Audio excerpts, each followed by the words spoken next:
Welcome to Hush Our Tales. Tonight we enter a story made of starlight and whispers. It unfolds slowly and gently, like a mist covering quiet hills. Wherever you are, however you rest, let your body grow heavier and your thoughts grow softer. Imagine, if you will, a village where time moves like honey, where evenings linger and the air fills with distant lullabies.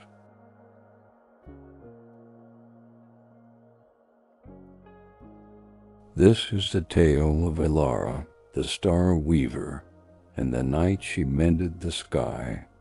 More than that, it is a story meant to carry you slowly and safely into dreams.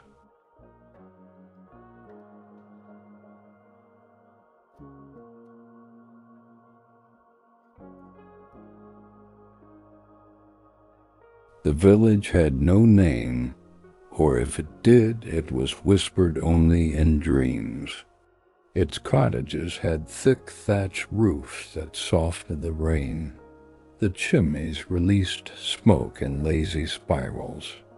The cobblestone paths, warmed by the sun all day, now held the last echoes of daylight in their cracks.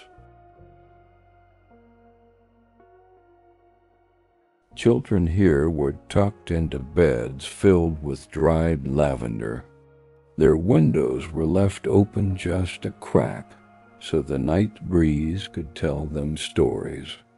These stories spoke of faraway constellations, the weeping willow that held the moon, and the river that flowed backward into dreams. But the most important story was the one told by the sky itself. Every night, if you looked closely, you could see the seams. Tiny, glowing threads held the stars in place. If you followed them, they led to the hill where Elara worked.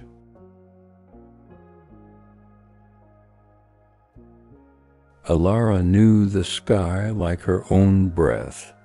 When she saw the tear, a jagged, starless gap where the sleeping hair had been, her hands stilled. The loom's threads trembled.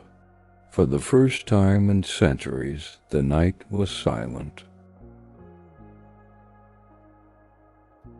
She touched the frayed edge. It felt like a held breath, like a child waiting for a story that never comes. So she took her needle and her spool of comet thread and stepped into the sky river.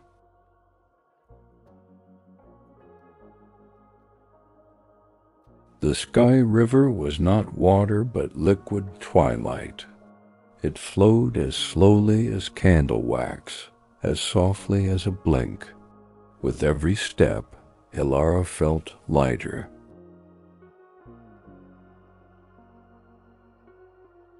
Around her the stars blinked one by one. Some pulsed warmly, while others flickered like shy fireflies. The river hummed rest, rest, rest. Rest, rest, rest.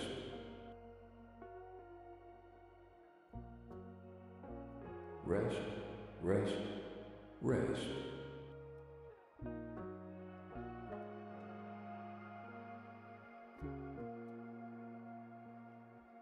Rest, rest, rest.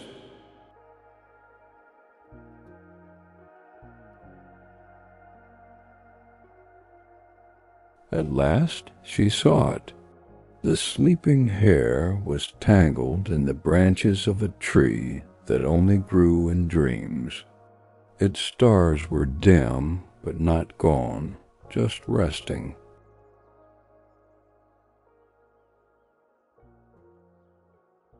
Elara did not rush.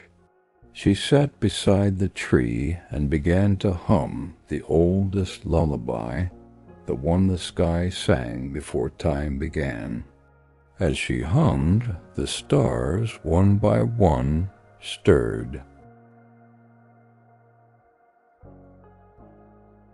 The mended constellation rose slowly, like a sigh, back into the sky. Elara watched as her eyelids grew heavy. Her hands, once busy, now rested in her lap.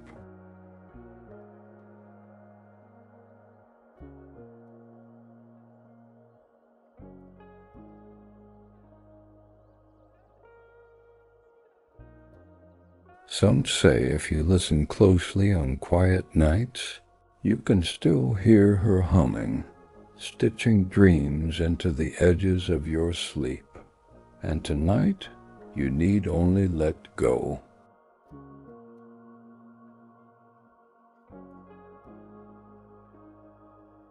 After fixing the sleeping hare constellation, Elara sees something new.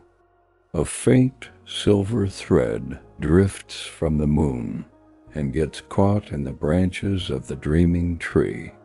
This thread carries a lonely melody. As she follows it, she finds a forgotten loom of moonbeams left by the first star weaver. But this loom doesn't weave stars.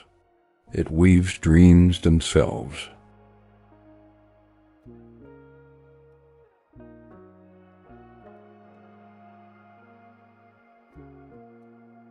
It began on a night so quiet that even the crickets held their breath. Elara sat at her loom, weaving a new cluster of stars. These stars would bloom like flowers in the spring sky. Then she saw it, a thread that was not hers.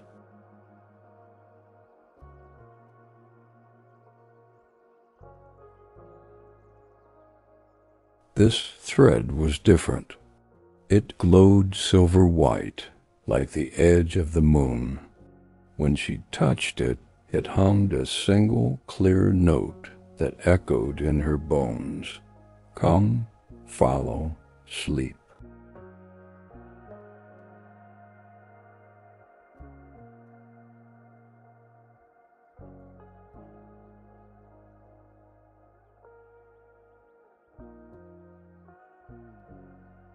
And so she did. The thread led her down the hill and through the meadow of half-dreams. In this place the grass grew in swirls, and the dandelions whispered secrets as she passed.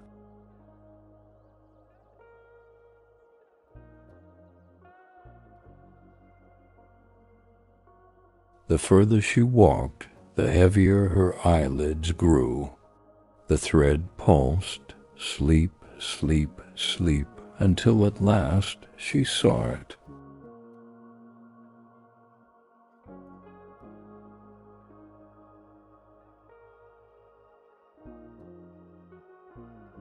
A loom, but not made of wood or starlight. This one was made of frozen moonbeams, and its threads were singing.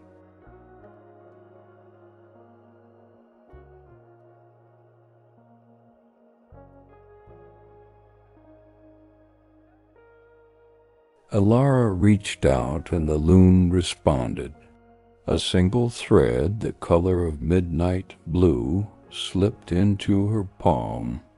As it did, she saw a child somewhere far away, dreaming of a winged fox. The fox soared over a lake of liquid stars, and the child smiled in their sleep.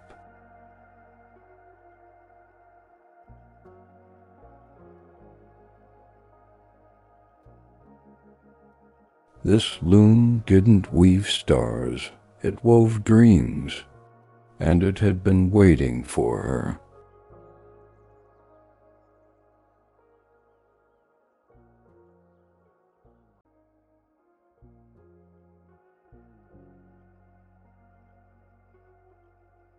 Thread by thread, note by note, Elara began to weave. A gold thread for dreams of sunlit meadows.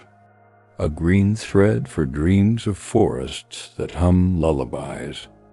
A lavender thread for dreams so soft they feel like a sigh.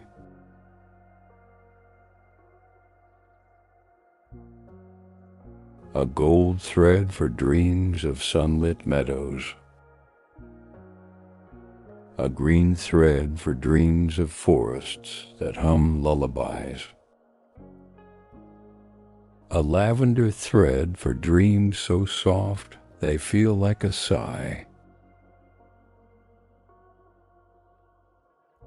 A gold thread for dreams of sunlit meadows.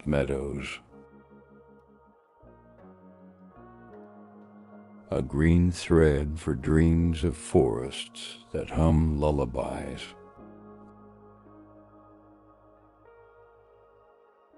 A lavender thread for dreams so soft they feel like a sigh.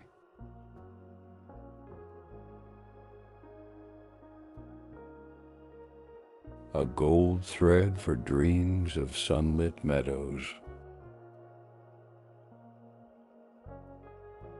dreams of sunlit meadows. A green thread for dreams of forests that hum lullabies. A lavender thread for dreams so soft they feel like a sigh. A gold thread for dreams of sunlit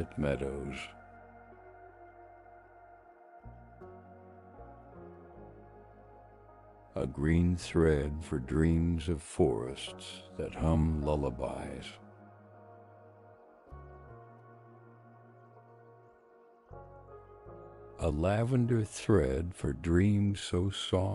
they feel like a sigh.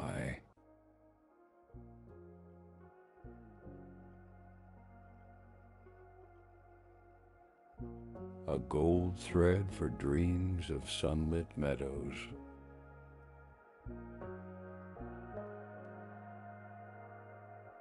A green thread for dreams of forests that hum lullabies.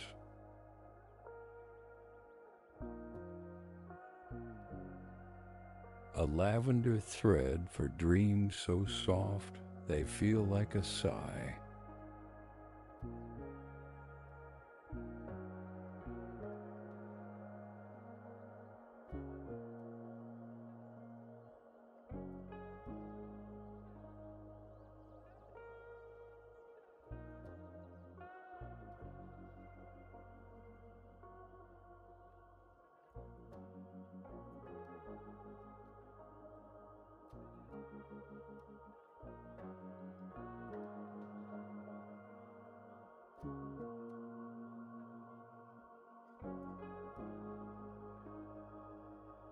As she wove, she noticed something. The loom already had threads, one she didn't place. They formed a shape, a silhouette of someone or something weaving beside her.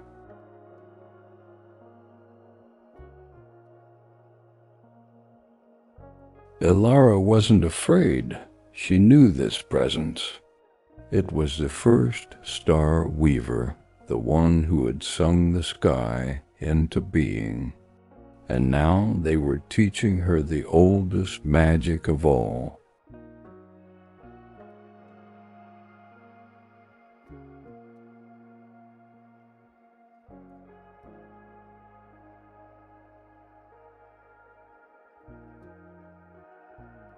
With every thread Elara wove, a dreamer somewhere sighed in contentment. A restless child snuggled deeper into blankets. An old man chuckled at a memory he'd forgotten. The world grew softer.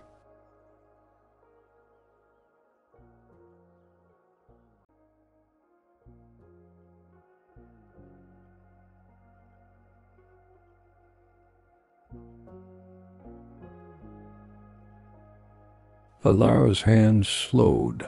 The loom's song grew quieter. Rest, rest, rest. As the first hint of dawn touched the horizon, she realized she didn't know if she'd been weaving for minutes or centuries.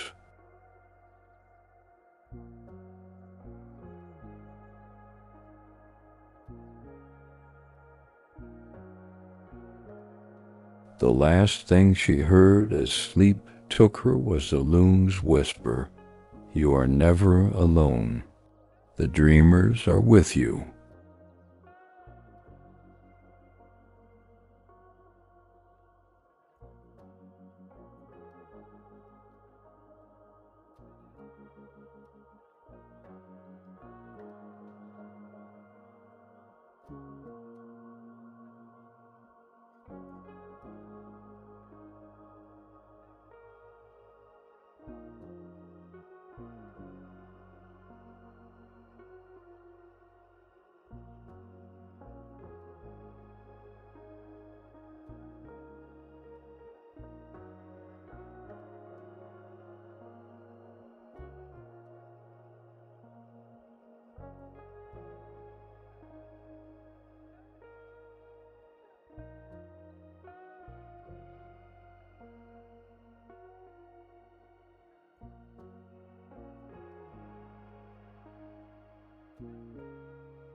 One evening, a lonely child from the village climbed the hill, drawn by the sound of Elara's humming. They find her at the moonlit loom, weaving dreams into the sky. Sensing the child's quiet sadness, Elara teaches them a gentle truth. Every dreamer holds a thread, and every thread can mend the night. Together they weave a new kind of constellation, one made not of stars, but of shared hopes.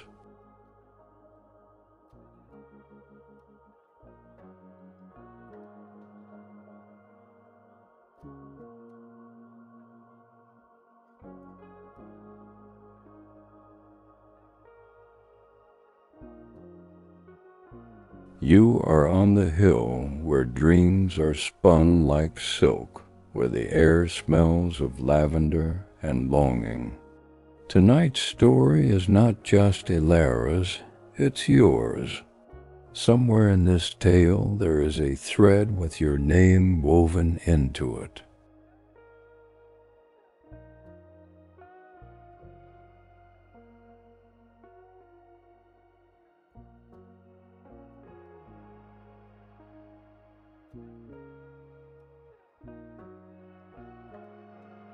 Breathe in and out. Picture the village below, the warm glow of candlelit windows, and one small figure climbing the hill, drawn by a song only the lonely can hear.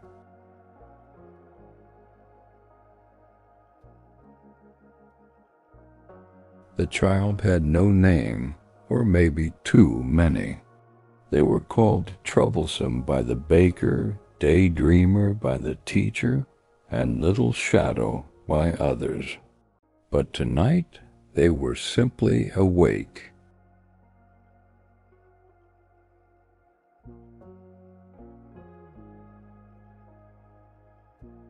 Their bed was too big, their pillow too loud, and the night was too full of whispers.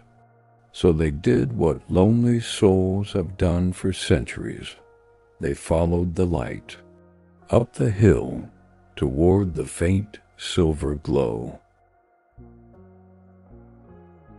Elara didn't turn, but she smiled. She had been expecting them. "You hear it, too, don't you?" she murmured. "The hum of your own thread."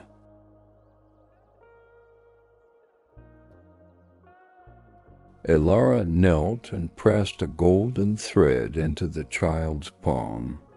"This is your breath," she said.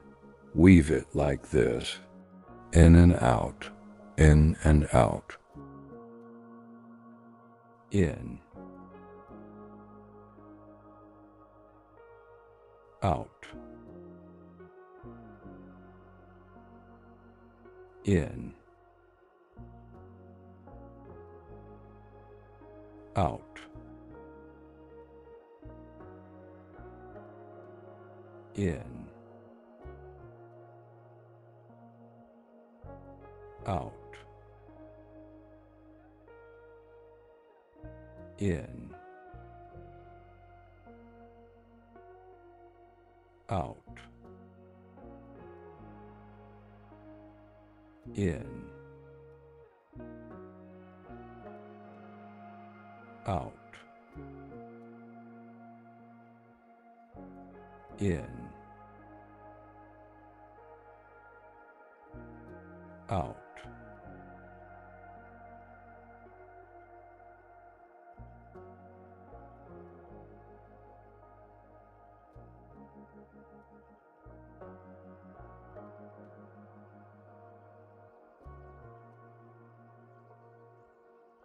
Next came a blue thread. "This is a memory," Elara whispered. "It feels like sunlight through leaves. Find it and let it glide through your fingers."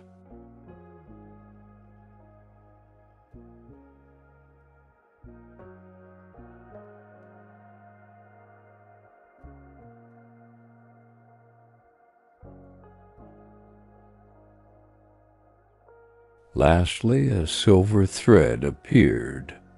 "This is what you hope for," Elara said. "Not a wish, but a quiet knowing. It's like dawn after a long night."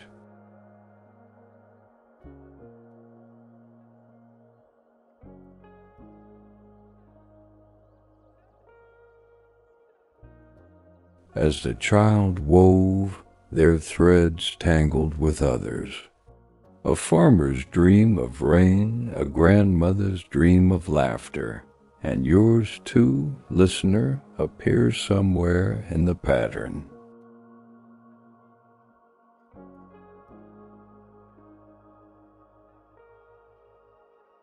The loon's song grew richer, deeper, until the child's eyelids fluttered and their hands stilled, curled around a half-woven dream.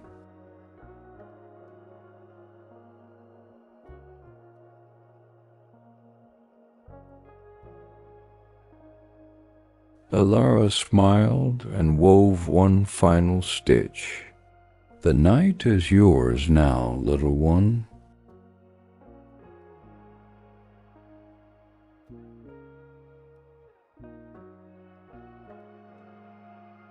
And so the loom continues. Its threads stretch across the world, through keyholes, under pillows, into your dreams. Sleep now and know you are part of the weave. Good night.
sleepy traveler.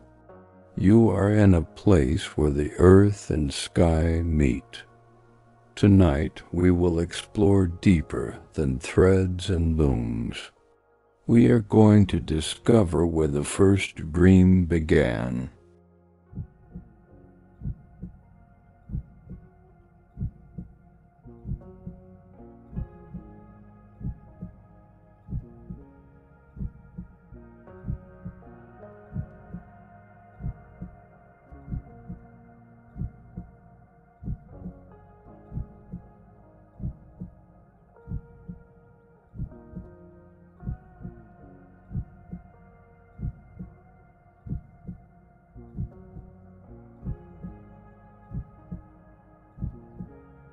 You feel it, don't you?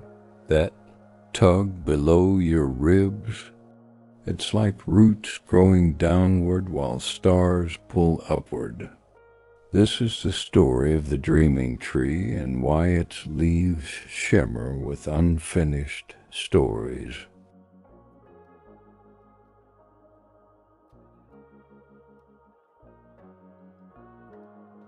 The child had been coming to the loom for 7 moons, until one night their small hands paused. Elara, where did the broken dreams go?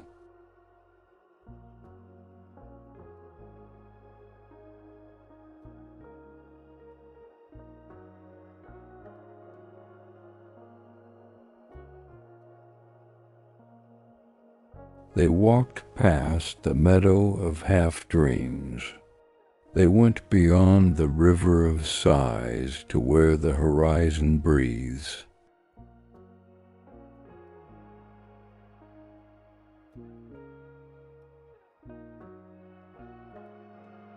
Before them stood the dreaming tree. Now they saw its roots were stitches, its bark was woven parchment. In its hollow was a single glowing acorn, pulsing. It seemed to say, "Take me, plant me, dream me."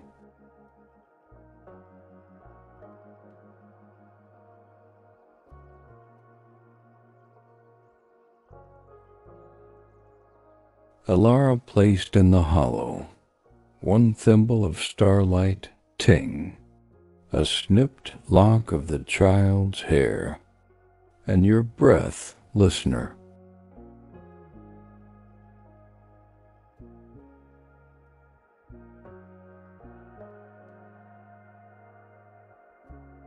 The child dug, not with hands, but with questions.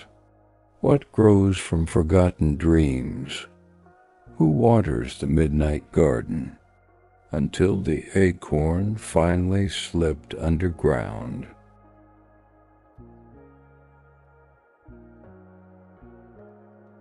When it sprouted, it was something special. Its stem was soft, like moonlight. Its first leaf was as clear as a moth's wing, and its roots spelled your name.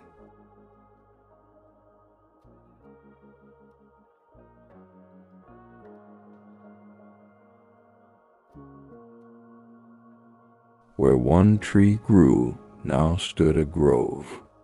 Each trunk bore a knotted scar shaped like a face, bark that hummed when touched, and fruit, oh, the fruit that tasted like your earliest memory.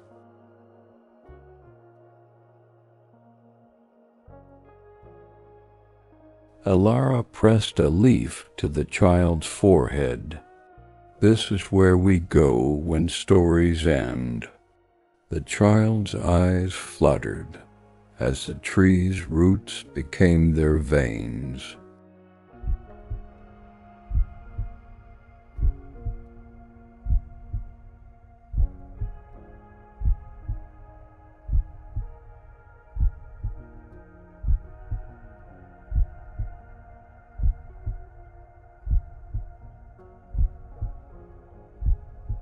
The last thing they heard as bark surrounded them was the trees whisper, "You were always here."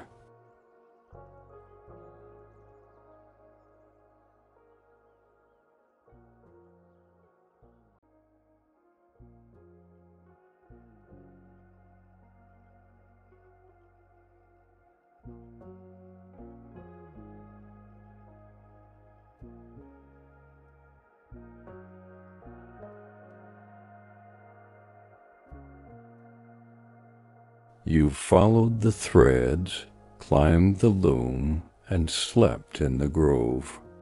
Now, dear listener, we go where even starlight is afraid to go.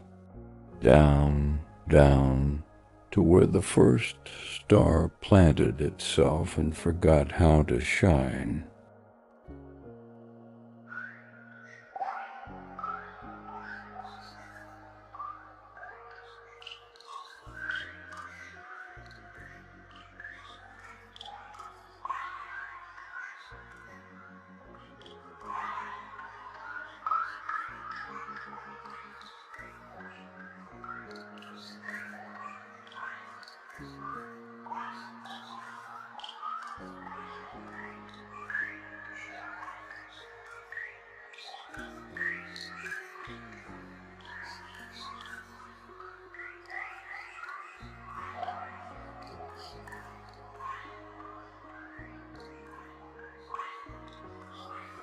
Breathe in and out. That echo? That's the memory of light.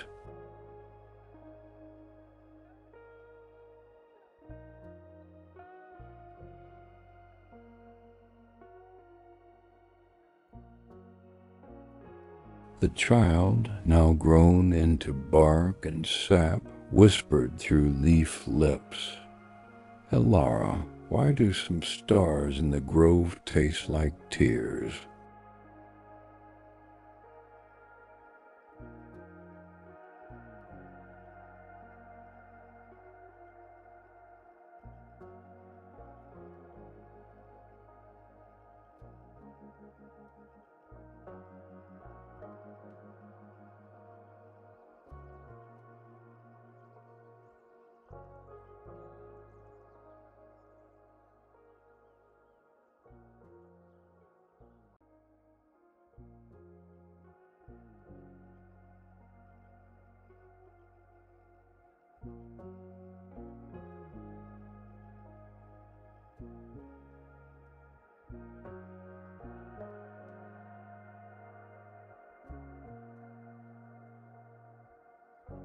Elara peeled back a piece of her own bark, revealing galaxies swirling in her sap.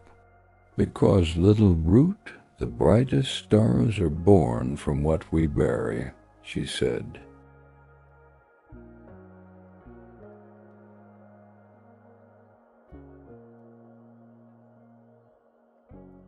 Find a star that hums in a minor key.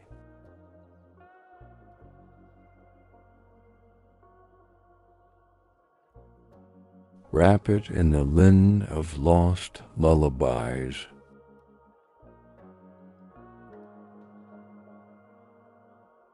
Plant it where the soil smells like your first forgotten birthday.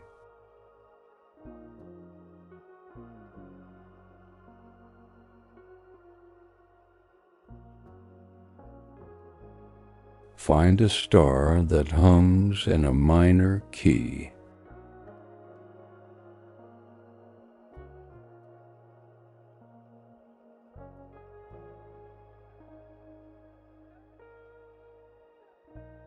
Wrap it in the linen of lost lullabies.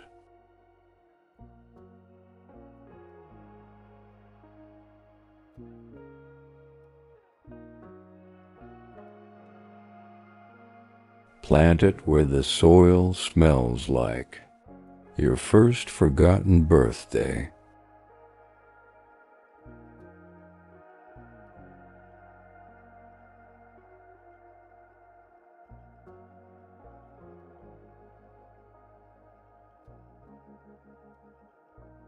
find a star that hums in a minor key.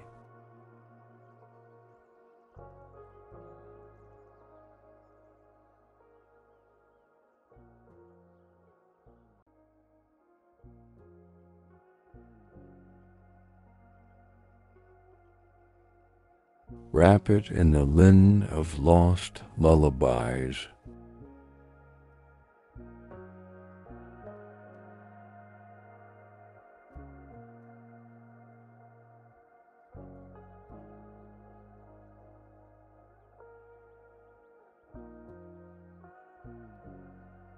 Plant it where the soil smells like your first forgotten birthday.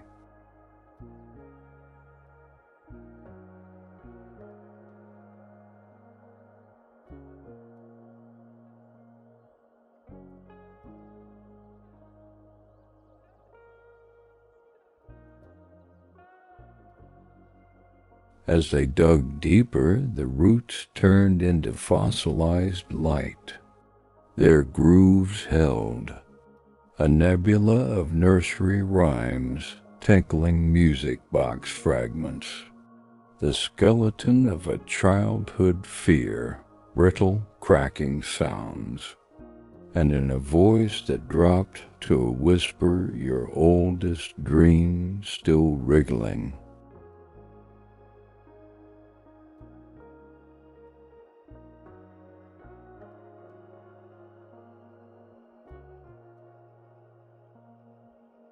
Now we unweave, pull the silver thread, taste the copper of dead comets, blow the dust of collapsed stars, until you forget what light looks like.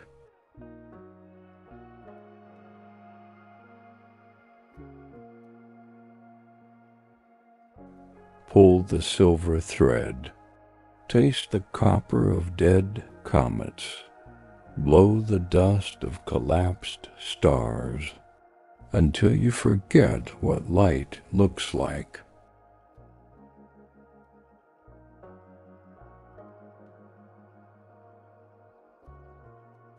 Pull the silver thread, taste the copper of dead comets, blow the dust of collapsed stars, until you forget what light looks like.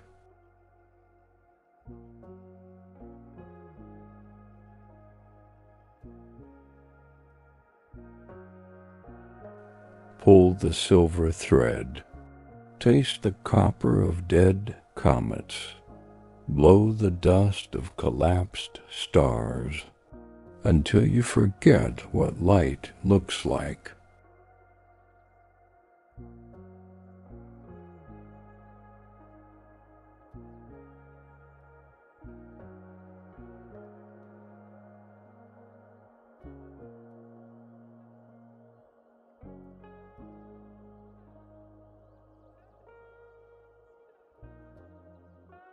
Elara's fingers, now more root than hand, began plucking words from the story itself.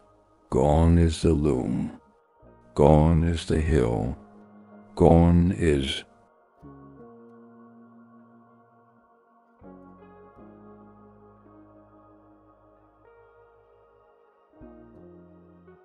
What remains is what was always there. The weight of soil above you, the pressure of roots around you, and the sweet.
Somewhere a star is forgetting to shine.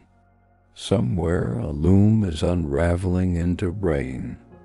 But here in the grove's darkest embrace, you are.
You followed the roots down, past the forgotten stars, through the sweet relief of being unmade. Now we arrive where even silence grows mold. Welcome to the mycelium library, where every spore is a screaming dream waiting to be read.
Breathe in that earthy scent.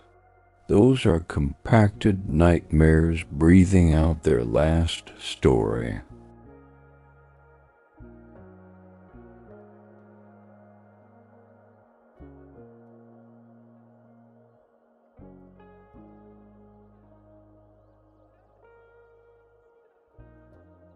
Elara's bark had completely hardened, except for one soft spot where her heartwood pulsed. Little root, peel this back.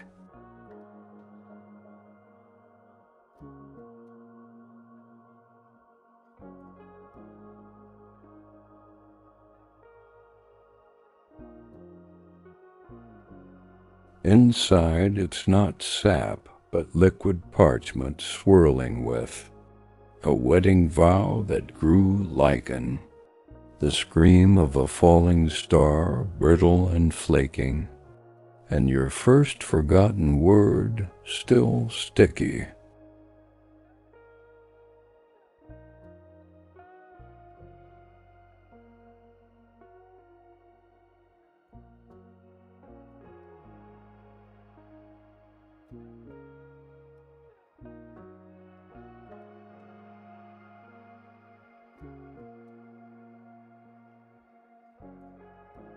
Press your ear to a trembling mushroom.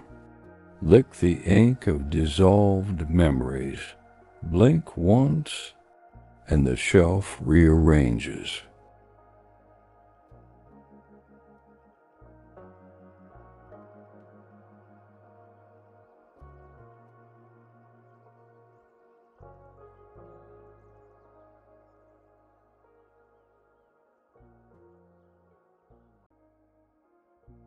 Beneath the seventh shelf, where the air tastes like burnt birthday candles, they found it.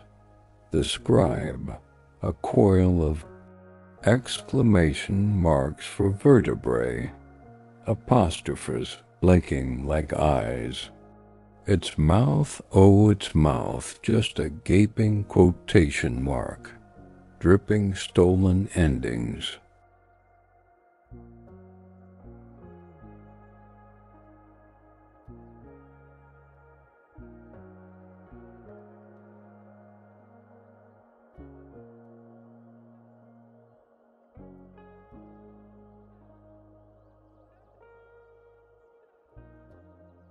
The scribe demands, write what the roots whisper. 7 minutes of rustling follow. Cross out your mother's voice with the sound of a knife scraping vellum. Let the page drink your sleep as wet gulping sounds slow down.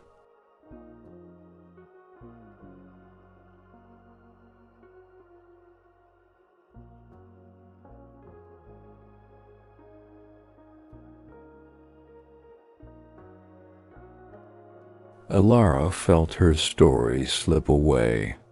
First, her toes became footnotes. Next, her ribs turned into margin lines. Eventually, she was just an empty margin, waiting.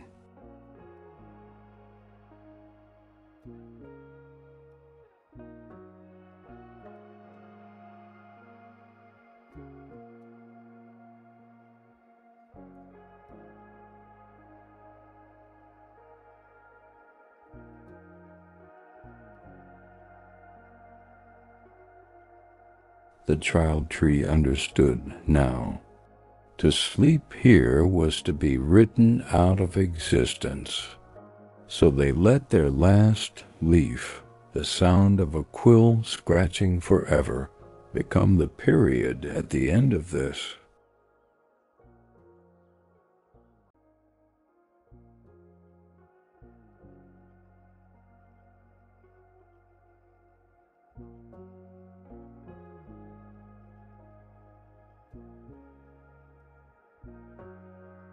Somewhere a mushroom cap opens.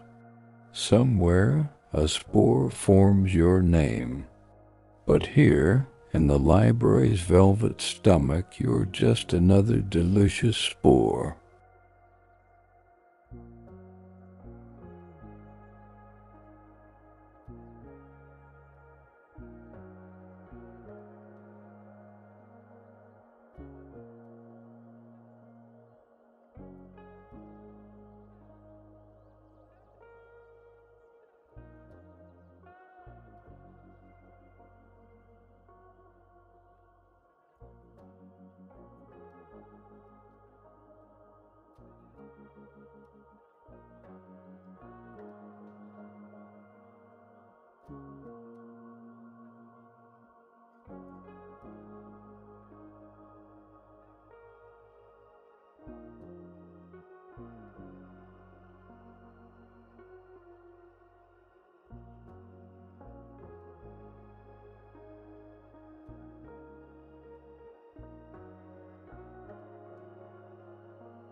You've been written out, spored into silence, digested by the endless margins.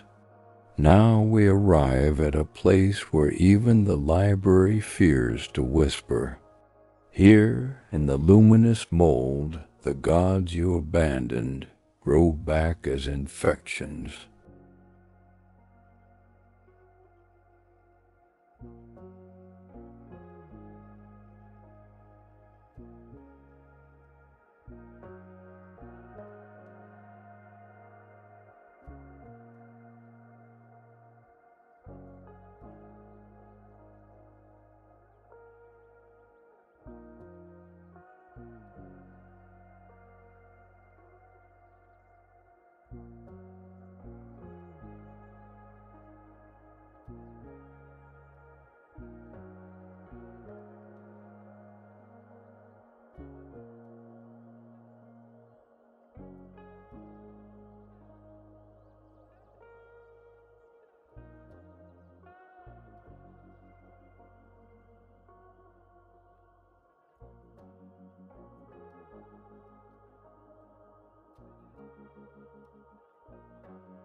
breathe in, do you taste the sweetness?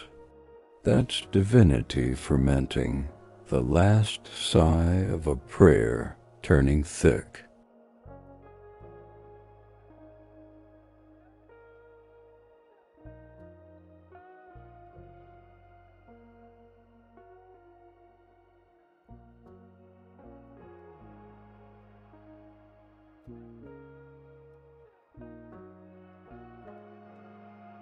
Elara's empty margins began to sprout. First, a vein of communion wine dripped. Then a mycelial rosary formed, with beads clicking like teeth, until her whole body became a missal, blooming with blackened hymns.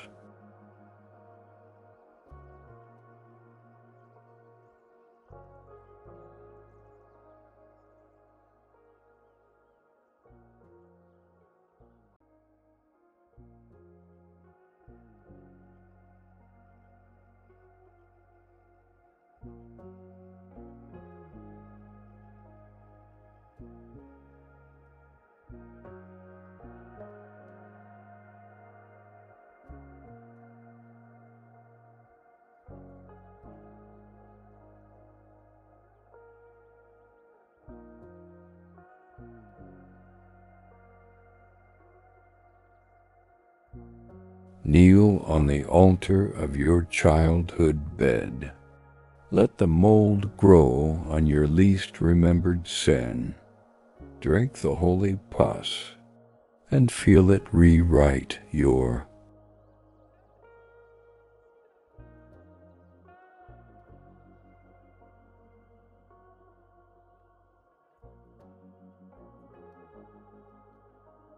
The child tree's roots, now fused with the mold, began to remember things that never happened. A birthday where everyone was made of wax, a funeral where the corpse applauded, and as the voice breaks, your first memory, which isn't yours.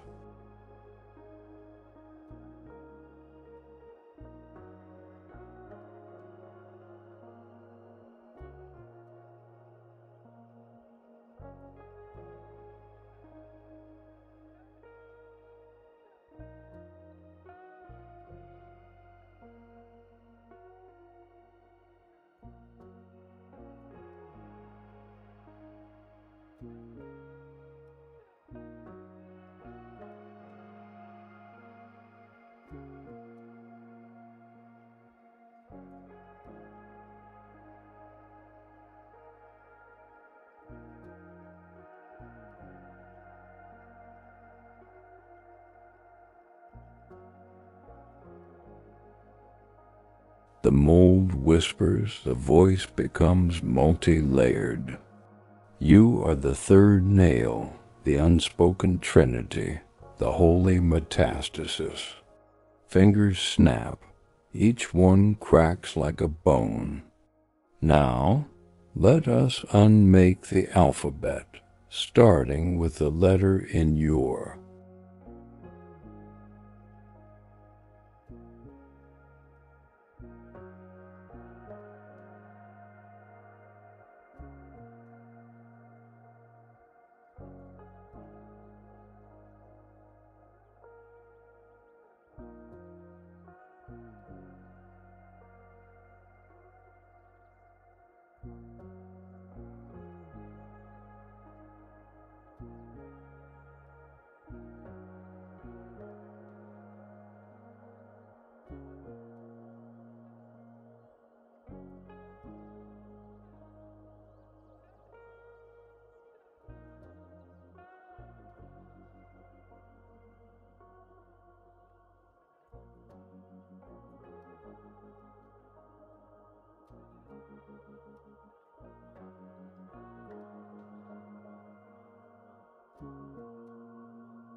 The child tree, now more mold than memory, felt there.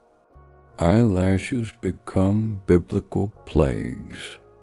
Tongue unravel into a censored verse, and with the sound of a spine snapping into parchment, their heart the last period in a burning.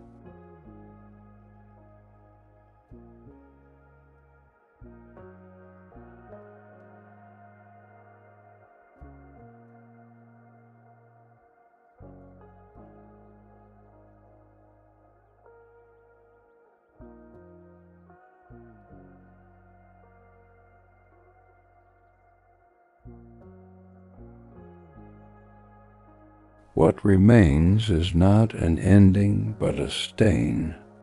A holy rot is chewing through the cosmos, and you, dear listener, are the sweetest bite.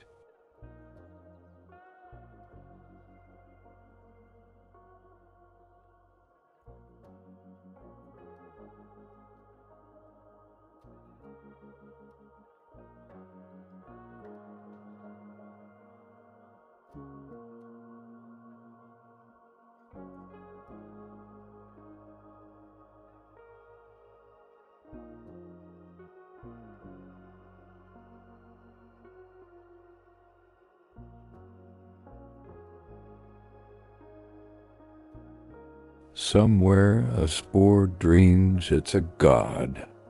Somewhere a god forgets to dream. But here in the mold's soft grip, you are finally free.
You've been digested, deified, dissolved.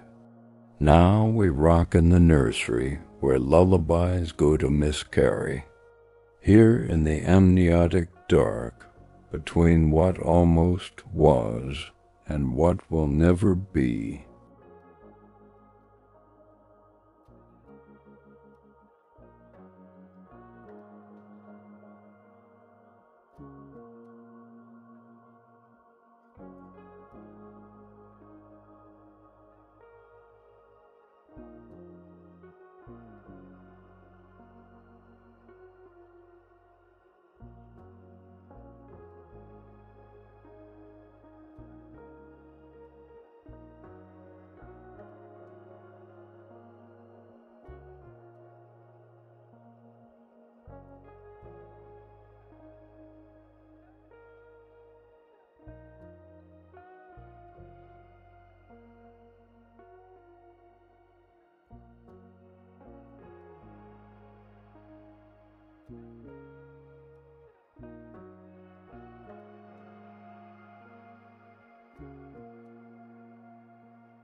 Breathe in that coppery taste.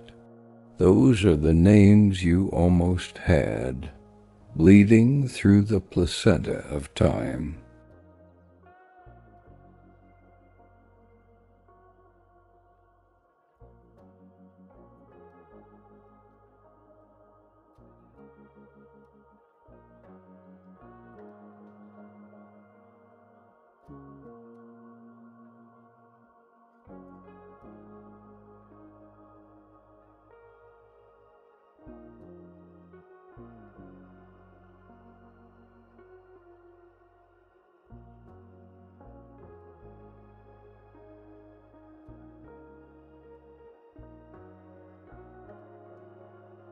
The walls were lined with tiny teeth. Each one sang a first word that died in the throat, a last breath that refused to leave, and your mother's lullaby, the one she swallowed.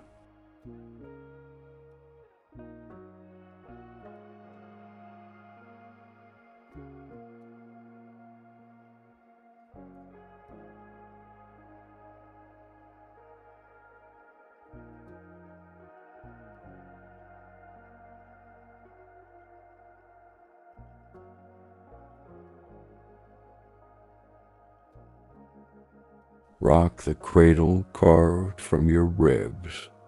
Sing to the child made of your silenced screams.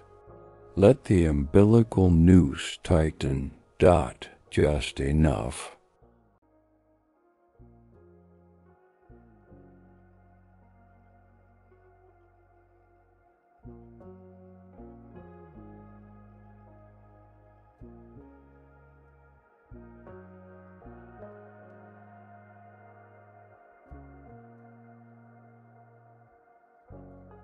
The cribs were not made of wood.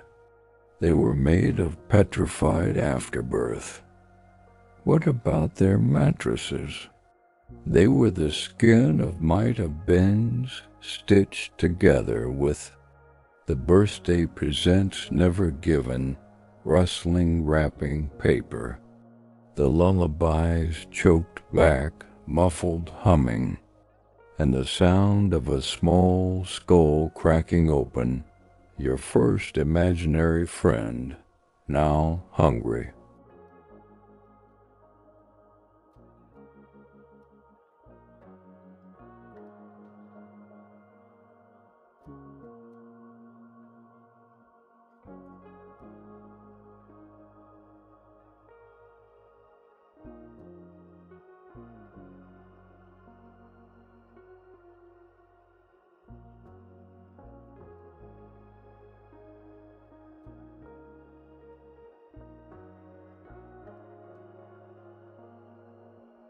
The nursery demands, push out the child you almost were.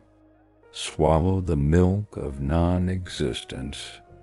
Now let your new hollow sing to you.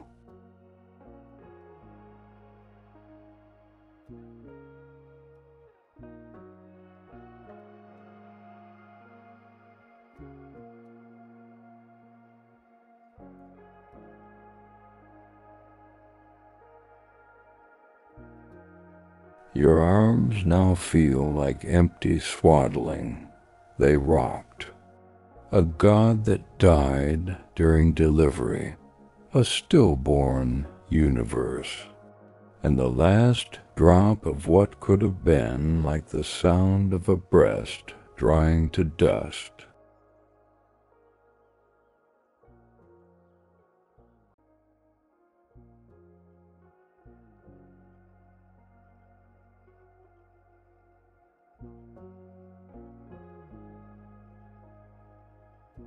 What remains is not a child, but the shape of rocking.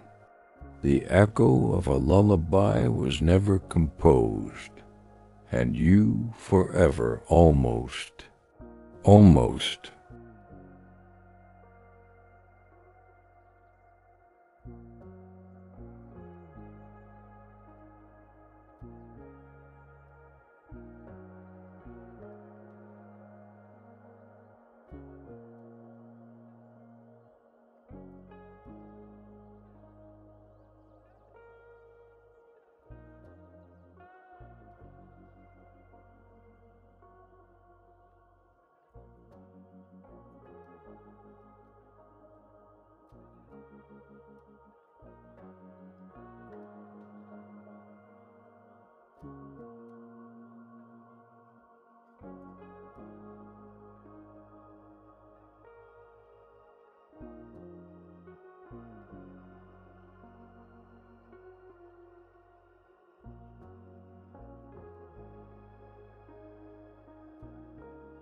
Somewhere a ghost tooth cuts through gum.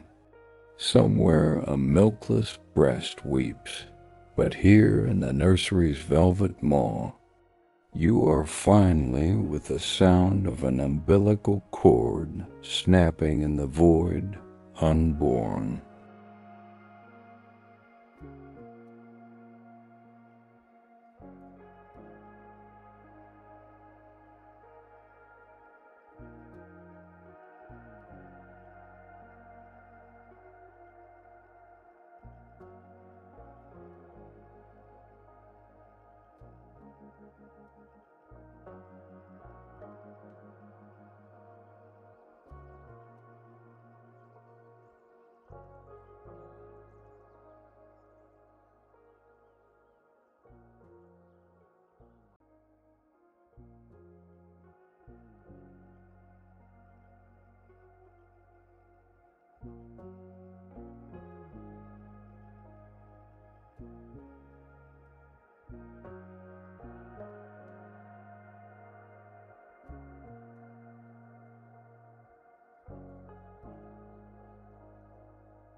You've been unrocked, unformed, unborn.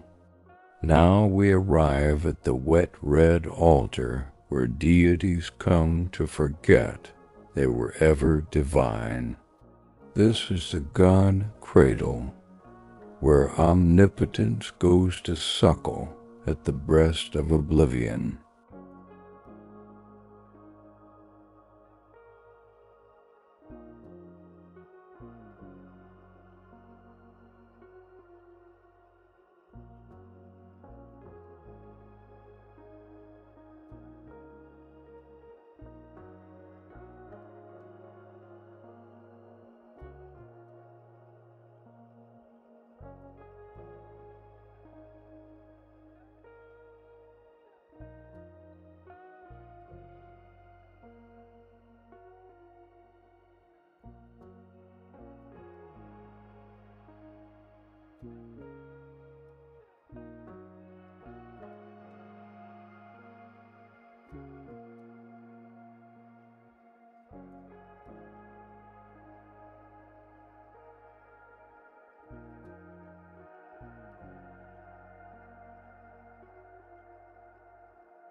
Breathe in that milky scent.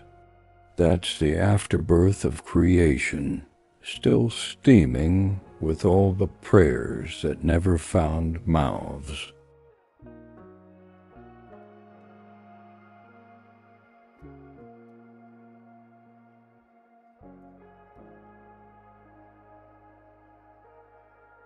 Each crib held a thunder god reduced to whimpering for his rattle, a goddess of wisdom sucking her divine thumb.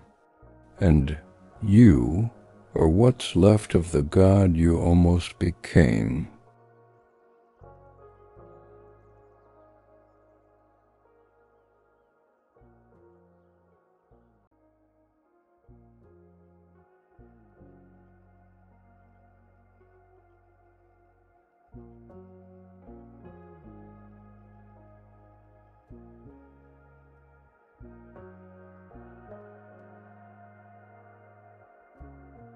Change the swaddling claws of destiny.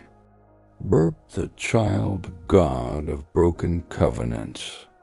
Rock until even eternity forgets its.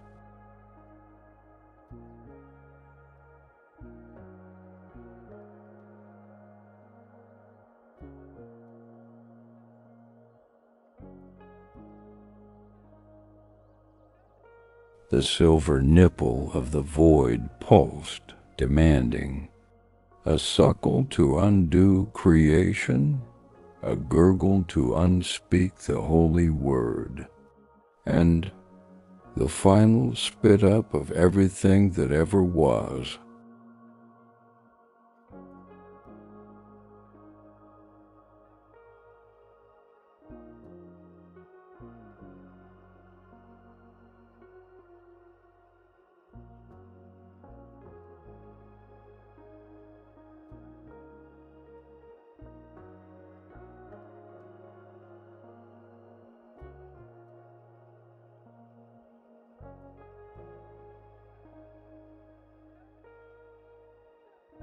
The god infants were forgetting how to cry. First, the sun god stopped wailing. Then the moon goddess ceased her hiccups until there was only the wet click of the cosmic mouth detaching.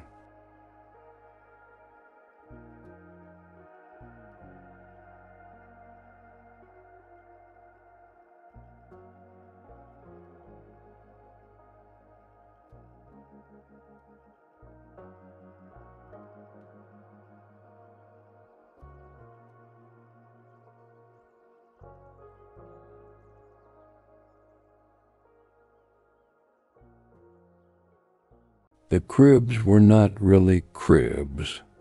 They were coffins for potential, and as the last deity unclenched its tiny fist of power, released its hold on existence, and with the sound of endless lullabies being swallowed by a black hole, sank into the perfect blankness of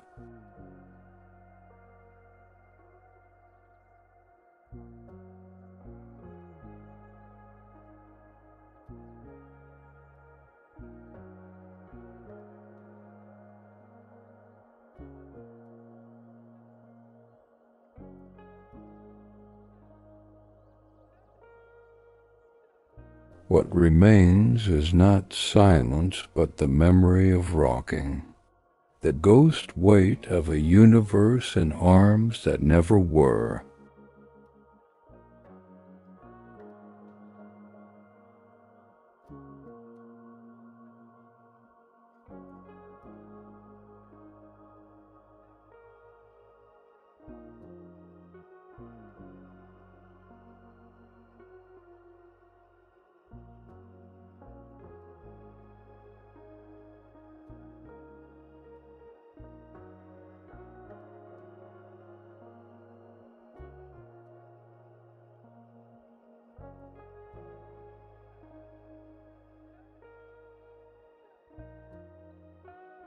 Somewhere a last drop of god milk evaporates. Somewhere a high chair remains empty for eternity. But here, in the cradle's soft silence, you are finally gone as the cosmic womb seals forever, uncreated.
You've been uncreated, ungodded, and unborn. Now we're at the event horizon's crib, where dead universes come to draw in their final memories before fading away. This is where the nursemaid sings the last lullaby, with a mouth made of the silence between galaxies.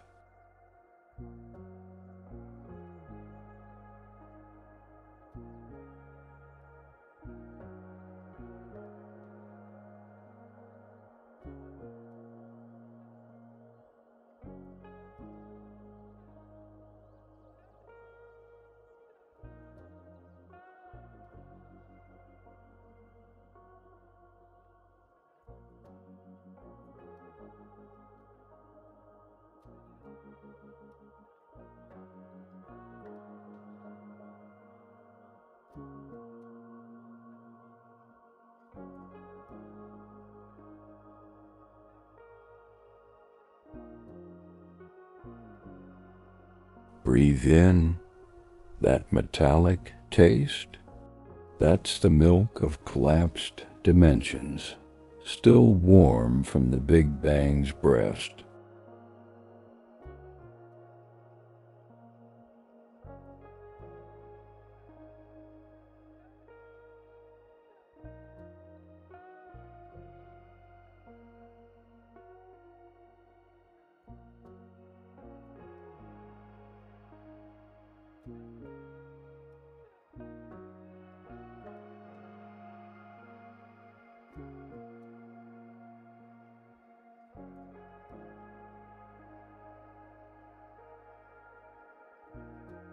Each swaddled bundle contained a collapsed universe sucking its thumb of dark matter, a dying dimension wrapped in its own event horizon, and you're curled tight around the last photon.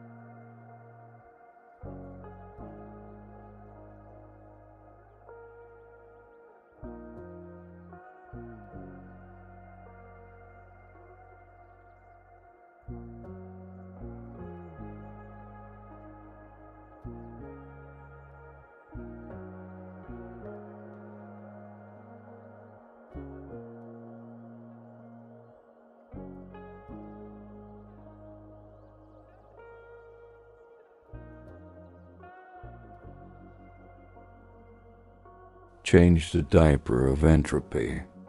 The space-time fabric crinkles. Burp the baby multiverse. Cosmic belches echo. Rock. The creaking of reality's cradle sinks to your slowing heart. Rock until even nothingness forgets it.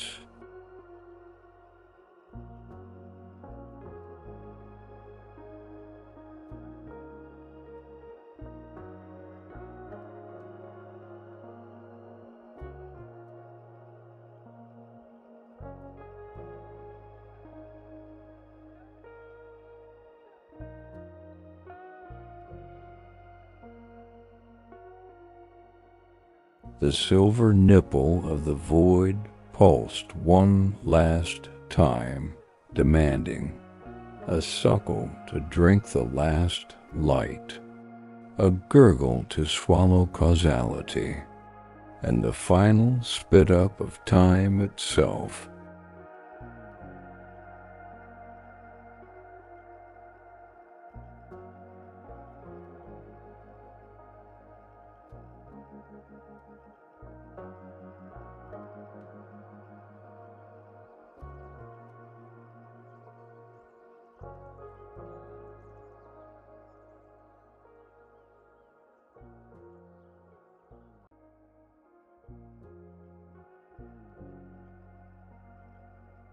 The nursemaid was starting to forget how to remember.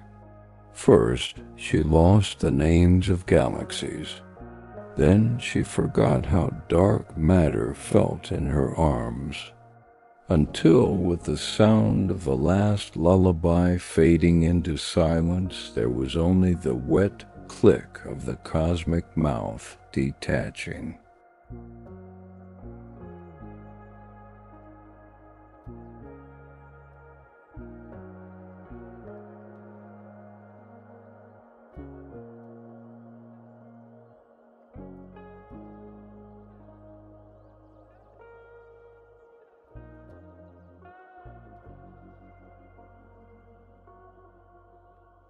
The crib wasn't actually a crib.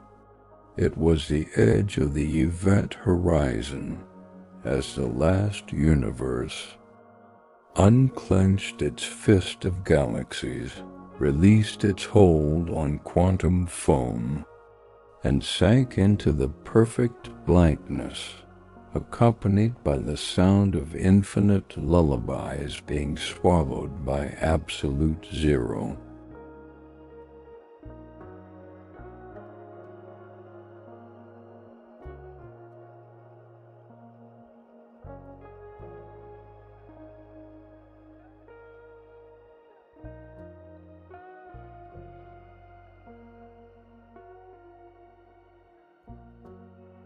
What remains is not silence, but the memory of rocking. The ghost weight of a multiverse lies in arms that never were. The sound of the last quantum fluctuation ceases.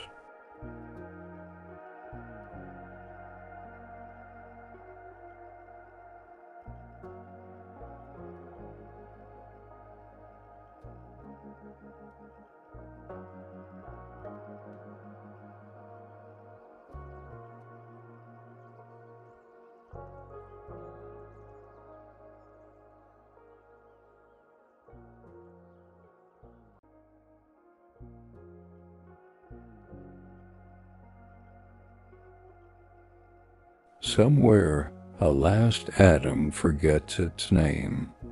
Somewhere, a singularity yawns in its sleep.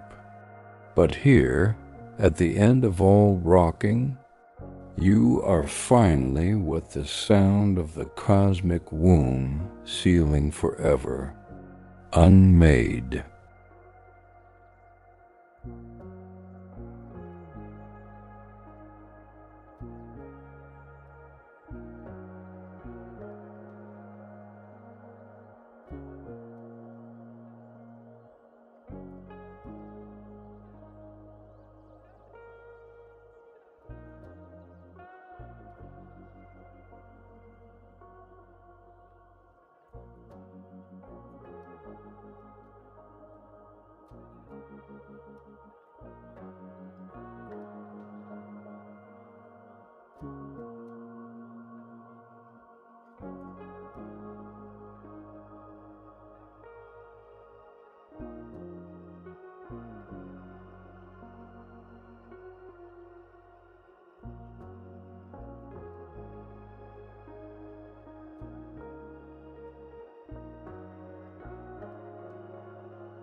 you've traveled so far, little dreamer.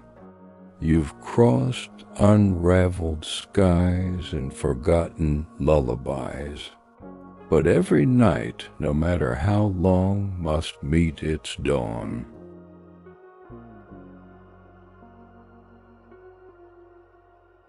Somewhere a real sun is rising. Somewhere a real child is waking up in real sheets. And you're waking up.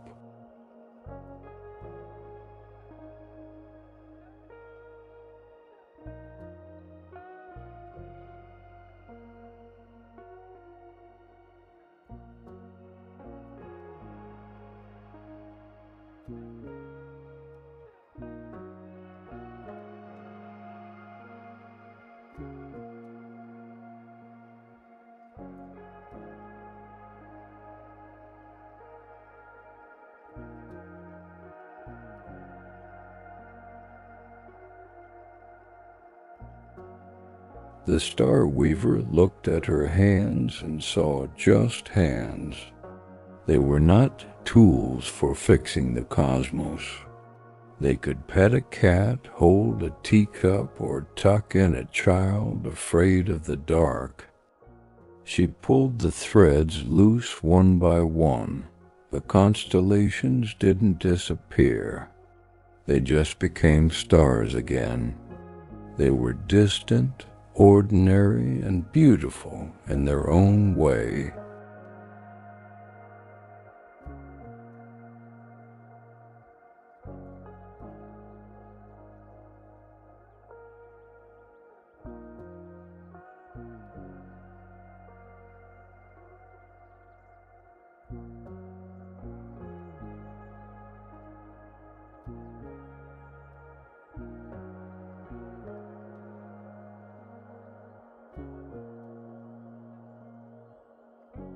The village below wasn't forever.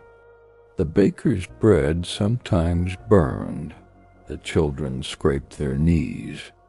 The old willow tree would eventually fall, and that was okay.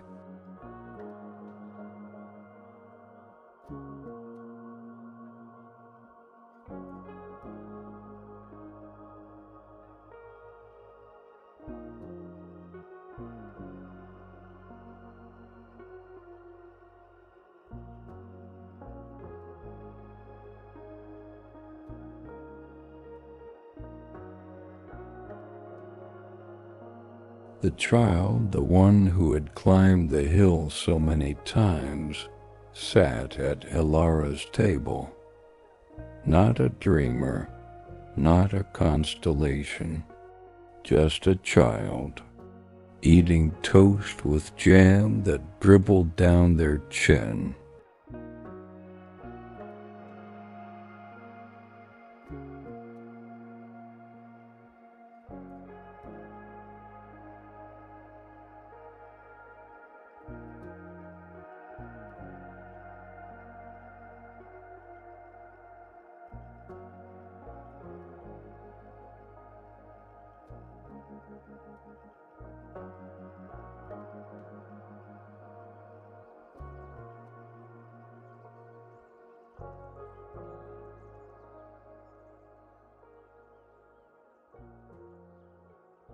And when night came again, as nights do, they didn't climb the hill. They slept and dreamed simple dreams, sometimes of flying, sometimes of being late to school, of their mother's voice calling them home.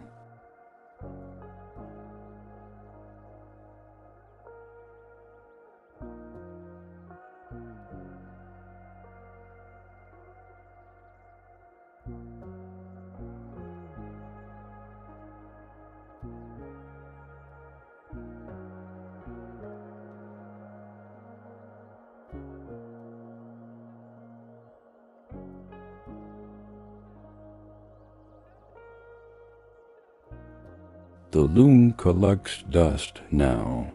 The stars don't require weaving. The dreams don't need protecting. And you, dear listener, no longer need this story.